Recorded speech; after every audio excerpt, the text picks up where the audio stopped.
Bom, continuando nossas discussões aí a respeito do tratamento estatístico de uma variável regionalizada e considerando aquelas possibilidades de grid que a gente falou, né, anteriormente, grid regular, grid irregular, uma coisa que a gente pode tratar agora é a questão de como os valores da variável z vão variar considerando uma translação sobre o grid. Então, antes de introduzir o conceito de semivariograma, variograma que nós vamos ver a seguir, a gente tem que começar a pensar no seguinte.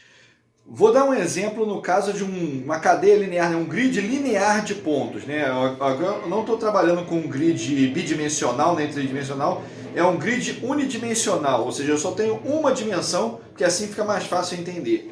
Então aqui, ó, eu fiz um desenho de um grid linear de pontos, né? Que eu tenho uma sequência de pontinhos aqui, né? Esse ponto aqui, ó, um outro aqui, um aqui, um aqui, somente uma dimensão, né? Nesse caso, o x aqui da minha variável poderia ser até o x mesmo, medido sobre um eixo x. Digamos que esse aqui seja o eixo x, né? Só teria uma única coordenada. E aí eu posso imaginar o seguinte, ó. Se esse ponto aqui, né, está separado desse por uma distância que é esse hzinho minúsculo, eu vou usar esse hzinho porque nos livros de estatística, né, de geoestatística, eles têm bastante confusão a respeito disso, né? Mas quase todos eles usam uma letra H. Então aqui, ó, a distância entre esse ponto e esse, sobre aqui o meu grid, é um Hzinho, que eu chamei um H cursivo, né? Um H manuscrito aqui, ó. Aqui também, ó, a distância entre esse ponto e esse, todas essas distâncias são Hzinho, ou seja, existe num grid regular, ou seja, a distância entre esse ponto aqui e esse é igual à distância entre esse ponto e esse, que vai ser igual a outro, e assim por diante, né? Ou seja, é como se eu tivesse um parâmetro de rede aí, né, que é o Hzinho minúsculo aqui, cursivo. Bom, se nesse ponto aqui eu fiz uma medida, né, digamos que esse ponto aqui é o meu z de xi, ou seja, é o meu iésimo ponto, né, porque eu tenho vários pontos anteriores a esse, vários pontos posteriores a esse aqui é o meu iésimo x, então é o xi, esse ponto aqui, ó. Significa o seguinte, ó, que se eu der um passo, uma translação de mais um H, no caso um Hzinho minúsculo desse aqui, eu vou cair num outro ponto. Ou seja, eu saio do ponto z de xi e vou para o ponto z de xi mais H. Agora observe que esse H aqui é diferente, hein? Aqui eu desenhei um H em alfabeto bastão. Eu já vou explicar por quê, né? Então aqui, ó, eu fiz uma translação de um Hzinho aqui, ó, e caí aqui. Se nesse ponto eu fizer a translação de mais um Hzinho, nesse cursivo, eu vou cair aqui. Ou seja, se desse ponto aqui, que é meu z de xi, eu fizer uma translação de H, né, esse aqui é o H, alfabeto bastão, né? Que vai ser assim, ó, Hzinho, 2Hzinho, 3Hzinho, ou seja, um múltiplo inteiro desse Hzinho aqui, né, que é a distância entre pontos aí no meu grid, eu vou estar sempre caindo num ponto daqueles que é amostrado. Ou seja, se eu tenho aqui o meu z de xi, se eu andar por um fator 2Hzinho, né, aqui, ó, eu vou cair aqui, nesse ponto. Se eu fizer uma translação de 3Hzinho, eu vou cair num outro ponto que estaria por aqui. Se eu fizer uma translação por um vetor negativo, por exemplo, se eu fizer aqui um z de xi menos H, né, onde esse H seria um Hzinho desse, eu cairia num ponto anterior a esse aqui, ó. Ou seja, pessoal, eu posso percorrer os pontos do meu grid fazendo translação de um número inteiro da distância mínima entre pontos, porque o grid é um grid regular. Eu estou dando um exemplo aqui num grid unidimensional, mas isso aconteceria também se fosse bidimensional, né? Se eu tivesse pontos aqui para cima, para baixo, e inclusive em 3 dimensões também, se o z, né, o eixo z da profundidade também tivesse incluso, né? Desde que eu tenha um grid regular. Bom, e quando o grid é irregular? Bom, quando o grid é irregular, é lógico que o vetor de translação sobre o terreno, né, que é esse H aqui, né, o H alfabeto bastão, ele vai existir. Só que ele não vai poder ser escrito como um múltiplo de um certo parâmetro de rede, entre aspas, né, que seria a distância entre pontos, né, porque o grid é irregular. Então, como eu estou falando aqui, ó, o grid é irregular, esse H ele não pode ser escrito como um múltiplo inteiro da menor distância entre pontos, que nesse caso aqui é o Hzinho cursivo. Eu não sei se isso ficou bem claro, né? Depois, se vocês quiserem, voltem aí o vídeo. Pense a respeito disso, né? Se eu tenho um ponto medido, eu quero ir para o próximo ponto medido. Quanto que eu tenho que acrescentar na minha variável posição xi, né? No meu iésimo x? É um fator que é a distância entre pontos, que é o Hzinho, xi mais h. Ah, eu quero ir para o segundo ponto, daqui eu quero pular para o segundo ponto depois dele. Eu vou andar em z de xi mais 2hzinho. Terceiro ponto, z de xi mais 3hzinho, assim por diante. E para cá seria menos, né? Andando para o outro lado, né? A partir daquele ponto referência que eu peguei, que é o z de xi. O caso do grid irregular é bem mais complicado de ser tratado, né? Principalmente na hora da construção do variograma, depois nós vamos ver isso. Bom, pessoal, eu só fiz esse parêntese anterior aqui para começar a explicar, introduzir aí o que vem a ser o semivariograma e o que vem a ser o variograma e como eles se relacionam com a variância dessa variável aleatória que também é regionalizada, que é a variável z. Então vamos lá, hein? Vamos aqui tentar construir um gráfico para tentar entender geometricamente o que significa esse semivariograma. Mas antes vamos falar o seguinte, ó.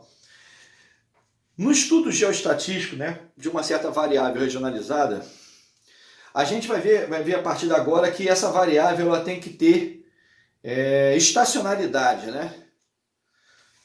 Vou botar aqui assim, ó, variável z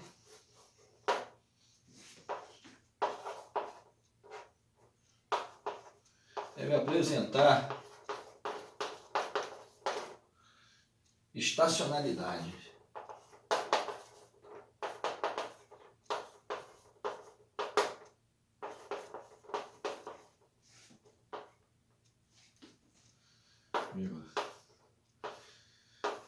No sentido,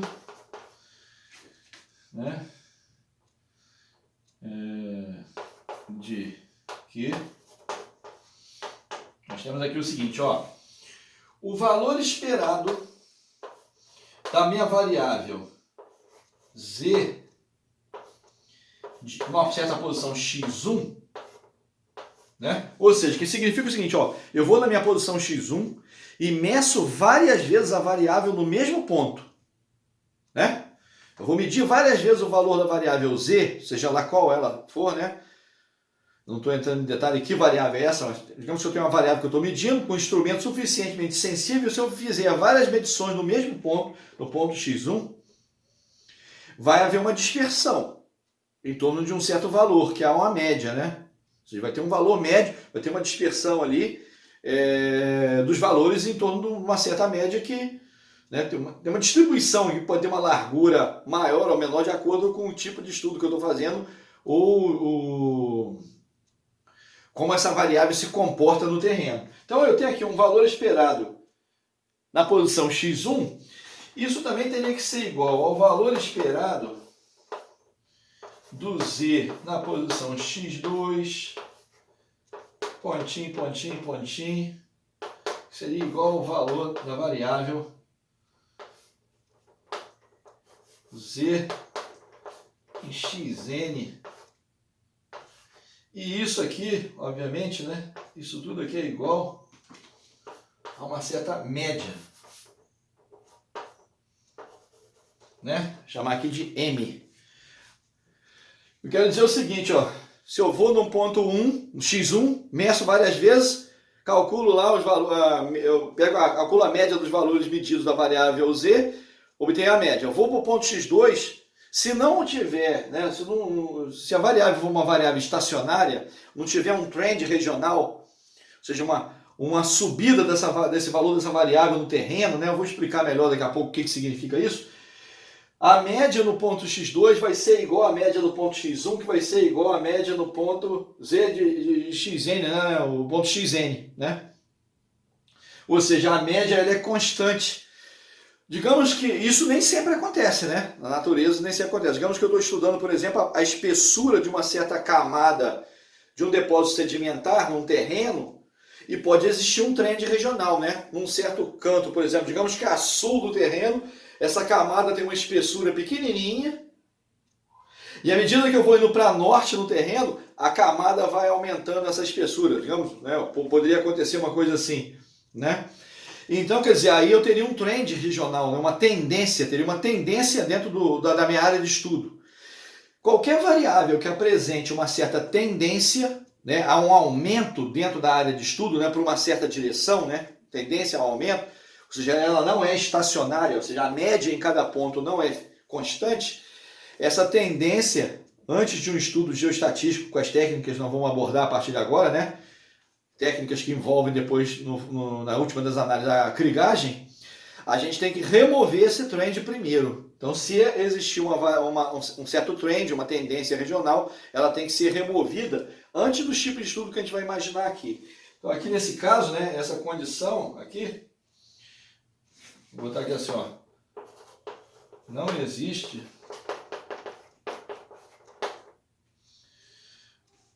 trend. Em inglês a gente usa esse termo aqui de trend regional. Né? Isso aqui é muito importante para a gente, pessoal. O fato da variável ser estacionária, né? Então não existe aqui um trend regional. Ah, mas e se esse trend existir? A gente teria que fazer um estudo prioritário lá, por exemplo, usando uma análise, fazer um ajuste de uma superfície, dependendo do número de dimensões que tem, né? Um ajuste polinomial e tal, remover o trend, né? Subtrair esse trend regional. Então digamos que eu tenho uma coisa linear, né? O caso mais simples é assim, ó, o valor da minha variável está subindo linearmente numa certa direção dentro da minha área. Aí é fácil, eu pego os pontos lá, ajusto uma reta e depois vou subtrair essa reta dos pontos e fazer os pontos oscilarem em torno de uma média fixa. Eu posso até ter uma oscilação aqui assim, né? Que é a aleatoriedade dessa variável lá, né? Só que em torno de uma média fixa, não em torno de um valor que tenha uma tendência, né? Um trend regional. Ok, pessoal? Bom, feitas essas considerações, vamos tentar entender algumas coisas aí, né?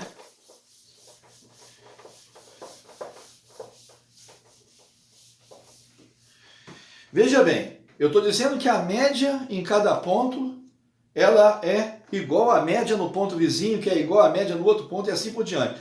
Veja bem, eu não estou dizendo que o valor da variável z de x1 vai ser igual a z de x2. Se bem que isso pode ocorrer. Eu posso ir na posição x1, medir o valor da variável ali naquela posição, depois medir em x2 e obter o mesmo valor. É raro acontecer isso, hein? Normalmente, o meu z de x1 vai ser diferente do z de x2, diferente do z de x3. Se eu medisse muitas vezes nessas posições, eu iria ter a mesma média. Então vamos imaginar o seguinte, ó.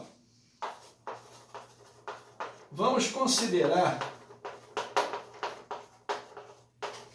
o seguinte gráfico.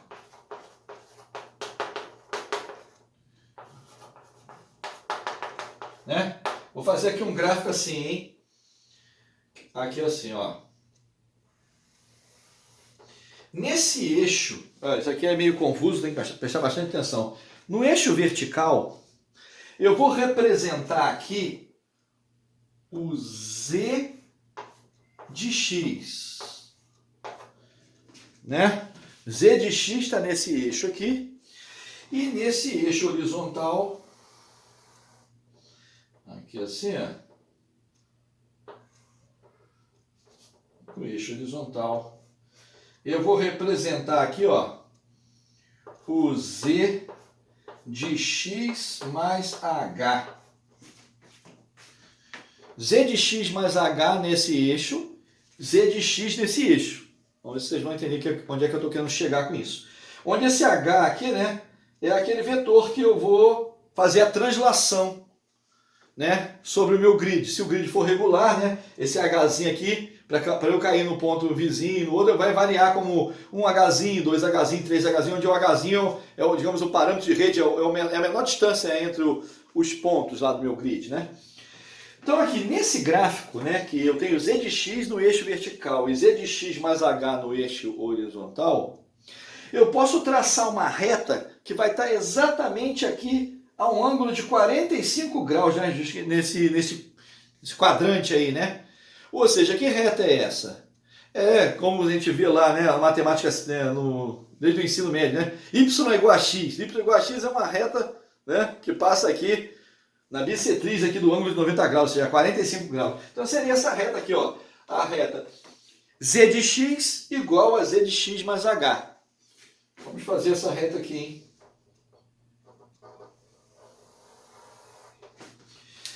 Tá vendo aqui, ó? Essa aqui é a reta z de x igual a z de x mais h. Veja bem, pessoal, qualquer ponto que caia em cima dessa reta, o que ele significa? Significa que o valor, né, um ponto sobre essa reta, que é a reta z de x igual a z de x mais h, significa que é um ponto que eu medi numa certa posição xi, fiz a translação de um h para cá, né, medi de novo e deu o mesmo resultado. Ou seja, raros vão ser os pontos que vão cair sobre essa reta. Isso aqui é somente, né, fictício, né, essa reta aqui, né? Então aqui, quando eu medir, né, o valor da minha variável z sobre o terreno, né, sobre a região onde eu tenho o meu grid, o que vai acontecer? Eu vou ter vários pontos aqui dispersos em torno dessa reta, né? Dispersos em torno dessa reta com uma certa amplitude de dispersão aí, que é o que a gente está querendo até estudar agora. No entanto, podem existir alguns pontos sobre essa reta, que seria quando eu meço numa posição, xi, vou para a posição seguinte, que é a posição xi mais h, e meço o mesmo valor. Mas isso é raro. Então eu teria aqui assim, ó, vários pontos, hein? Vou fazer alguns assim, não tantos para não complicar o desenho. Digamos que eu tenho pontos aqui, eventualmente eu posso ter um ponto sobre a reta, né? Como eu falei, isso não vai ser muito comum. O fato é que eu tenho pontos dispersos aqui assim, ó, no espaço. Nesse espaço aqui assim. E aí digamos que eu vou pegar um certo ponto aqui, ó. Vamos nos atentar a um desses pontos. No caso, eu vou pegar esse ponto aqui como exemplo. Eu quero saber o seguinte, ó, a que distância esse ponto está dessa reta, que é a reta z de x igual a z de x mais h, né? Nesse ponto, qual é a coordenada dele? Uma coordenada genérica. Digamos que esse aqui é o iésimo ponto, hein? Faz de conta que esse é o iésimo ponto, eu não estou desenhando a nomenclatura para os outros. Se eu baixar aqui uma retazinha aqui, né, perpendicular aqui, para pegar aqui a abscissa dele aqui, né? Digamos que ele aqui, esse ponto aqui é justamente o z de xi mais hzinho, né? Porque eu estou aqui sobre o eixo z igual a de x mais h, esse aqui é o iésimo ponto, z de xi mais h nesse ponto. Vocês estão vendo que esse ponto não está sobre a reta. Se ele não está sobre a reta, é lógico que a ordenada dele não é igual à abscissa. Porque se fosse igual, ele estaria sobre essa reta que dá essa igualdade. Então, se eu traçar aqui assim, olha, uma reta agora paralela ao eixo horizontal aqui assim, eu vou achar como ordenada desse ponto um certo z de xi. Z de xi. Né? Eu tenho aqui um z de xi, e esse z de xi não é o meu z de xi mais h, ele é diferente, porque ele não é sobre a reta. Bom, mas se eu continuar aqui, traçando essa reta aqui assim, aqui ó, até ela chegar aqui em cima, nesse pontinho aqui, ó, quanto é que vale a ordenada desse ponto aqui onde ele encontrou a reta? Né? Nesse ponto aqui, onde ele encontrou a reta, né? Ficou meio torto, deixa eu fazer de novo, espera aí. Ficar mais certinho. Digamos que aqui eu tenho essa situação, ó.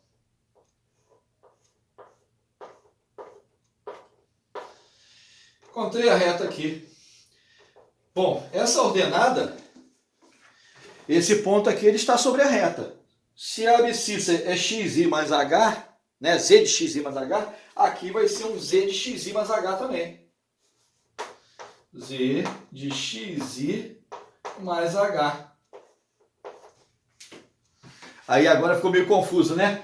Olha, esse eixo aqui é o eixo z de x, aqui é o eixo z de x mais h. Ora, mas essa reta é a reta que z de x é igual a z de x mais h. Então, se aqui a ordenada, a abscissa é x mais h, então aqui a ordenada vai ser z de x mais h também. Aqui, né?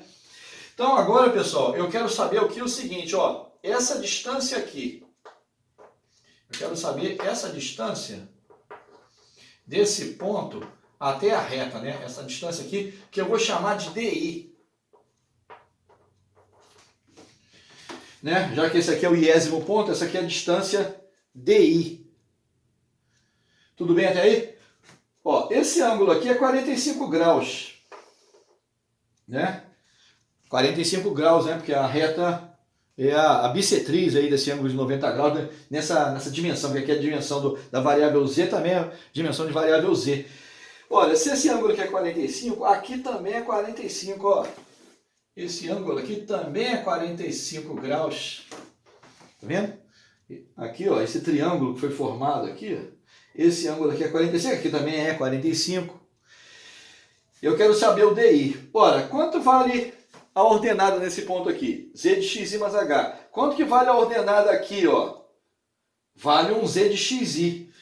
Então, eu vou fazer o seguinte, ó. A distância DI, que é essa distância desse ponto até essa reta, essa distância DI nada mais é do que o meu z de xi mais h, que é esse valor aqui, ó, menos o z, opa, mais não, menos o z de xi, né? Que é esse valor aqui, ó, né? Z de xi mais h menos z de xi, que é essa distância aqui, assim, ó, daqui até aqui, ó, isso aqui, ó, é a hipotenusa desse triângulo. Isso tudo aqui vezes o seno do ângulo de 45 graus, né? Seno do ângulo de 45 graus para poder obter essa distância aqui. O DI é z de xi mais h menos z de xi vezes seno de 45 graus. E daí aqui eu tenho o seguinte, ó. Então, vamos agora considerar a distância quadrática, né? Eu tenho aqui, ó, o DI ao quadrado, ele vai ser o quê, ó? O meu z de xi, DI ao quadrado, vai ser z de xi mais h, menos o z de xi, isso tudo aqui ao quadrado, vezes o seno de 45 ao quadrado. Ó, o seno de 45, né? Seno de 45 graus, isso aqui, né? Isso aqui é o quê? Raiz de 2 sobre 2, né? Seno de 45 graus, raiz de 2 sobre 2. Então ele aqui ao quadrado, né? Ficaria, cancela a raiz, fica 2/4, isso aqui vezes 1/2. Vezes um fator aqui, 1/2, né? Que é a raiz de 2 sobre 2 ao quadrado aqui, né?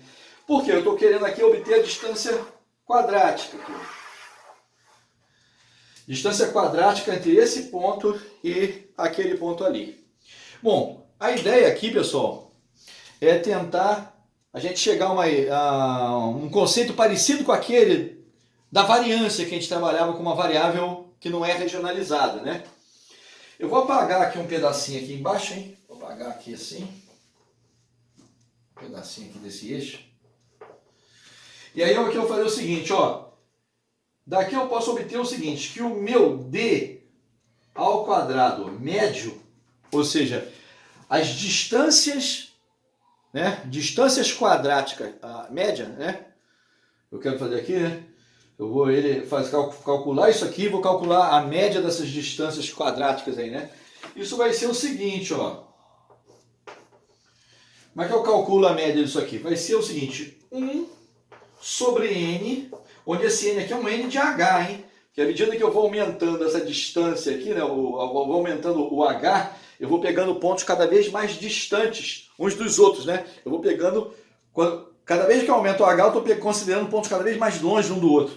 Então esse N aqui é um N que vai variar com H. Depois a gente vai ver isso com mais calma. Isso aqui vai ser o somatório de I igual a 1 até esse N que varia com Hzinho, né?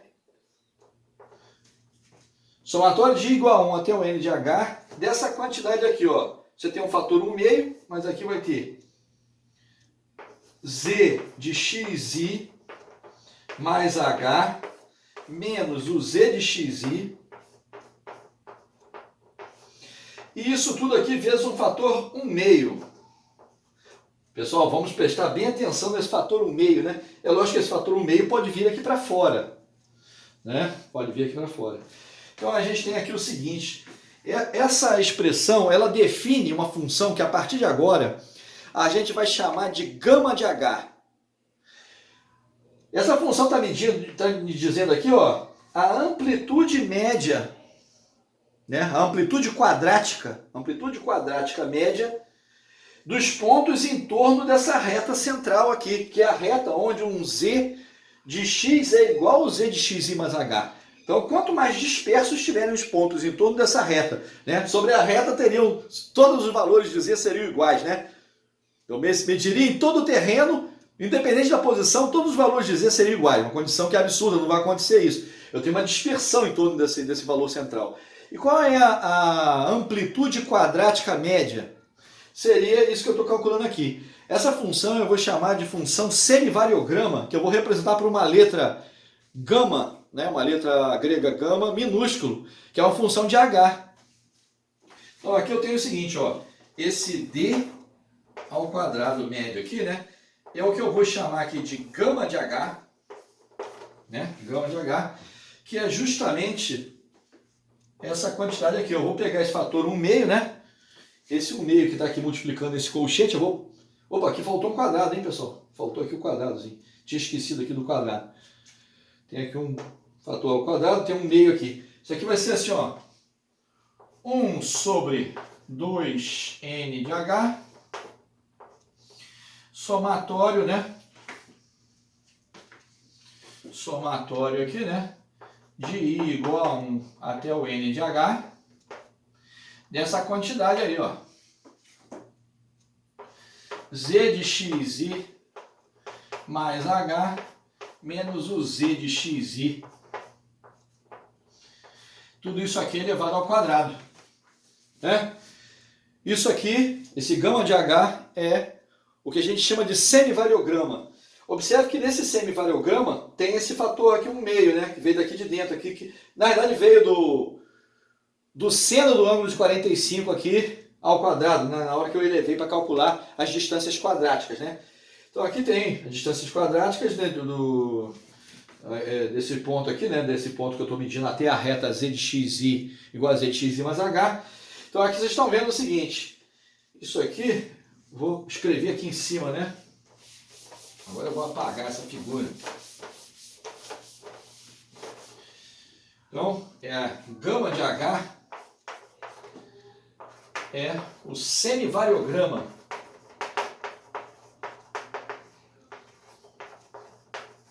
Né? Semivariograma. Então, aqui o gama de H, que ele é definido da forma experimental, como a gente vai calcular experimentalmente. Depois a gente vai ter que ajustar um modelo teórico sobre esse. Né? Ele seria, então, 1 sobre 2 vezes n de H, 1 sobre 2n de H, somatório igual a 1 até n de H, da quantidade Z de xi mais H menos o Z de xi. Isso tudo aqui ao quadrado, né? Semivariograma. Bom, existe também, né, uma certa confusão, né, na literatura de estatística entre o termo semivariograma e o termo variograma. O termo variograma é quando a gente multiplica isso aqui por um fator 2. Ou seja, se eu pego esse 2 aqui desse denominador e passo para cá multiplicando, né? Semivariograma Ou também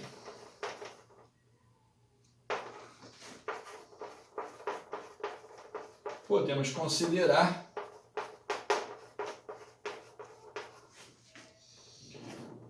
o variograma, né, que é definido assim, né? É o 2 gama de H. O 2 do gama de H, obviamente que é 1 sobre N de H, né? Esse somatório aí, de I igual a 1 até N de H, dessa quantidade, Z de xi mais H menos o Z de xi, e isso tudo aqui ao quadrado, né? Então, veja bem, pessoal, existe uma confusão muito grande na literatura, até o livro que a gente vai usar aqui, ele aborda essa questão dessa confusão. Tem autores que chamam deliberadamente tudo de variograma. Ah, vamos calcular o variograma. Mas está calculando essa quantidade aqui, ó, e chamando essa quantidade aqui de variograma. Na hora de fazer a crigagem, essa diferença de terminologia não importa muito, né? Mas na hora de interpretar isso importa. Nós vamos ver daqui a pouco por que isso importa, né? O que tem, digamos assim, do ponto de vista estatístico, a gente pode fazer uma comparação dessa quantidade, né, da função variograma com a variância, seria aqui a função semivariograma, né? O semivariograma, quando isso aqui tender, nós vamos ver as propriedades, né, dessa função. Quando tende para um valor constante, é o valor dessa função, essa constante para a qual tendeu é justamente a variância da variável z, variável aleatória z, né? À medida que a gente vai aumentando o h, a tendência é isso estabilizar num certo platô, desde que não exista trend regional, né? E esse platô que a gente vai ver, o patamar, né, a gente vai ver daqui a pouco, seria a própria variância, quando a gente considera essa quantidade aqui, que é o semivariograma, ou seja, com esse fator 2 aqui no denominador. No entanto, a quantidade variograma seria essa aqui, ó. Né? Aqui eu multipliquei tudo isso aqui por 2, eu tenho aqui 2 gama de H, essa quantidade aqui é o variograma. Então, pessoal, vamos ser rigorosos, né? Rigorosos aqui. Quando a gente fala em semivariograma, né? Eu estou falando do gama de H, e eu não posso esquecer que aqui é de 1 sobre 2N. E aqui, quando eu estou falando do variograma, aqui eu tenho 2 gama de H, e aqui eu tenho 1 sobre N de H. Bom, no próximo vídeo a gente vai tentar falar um pouco mais sobre a interpretação do que significa aqui o semivariograma e quais são as propriedades dessa função, né? A função gama de H. É isso, pessoal.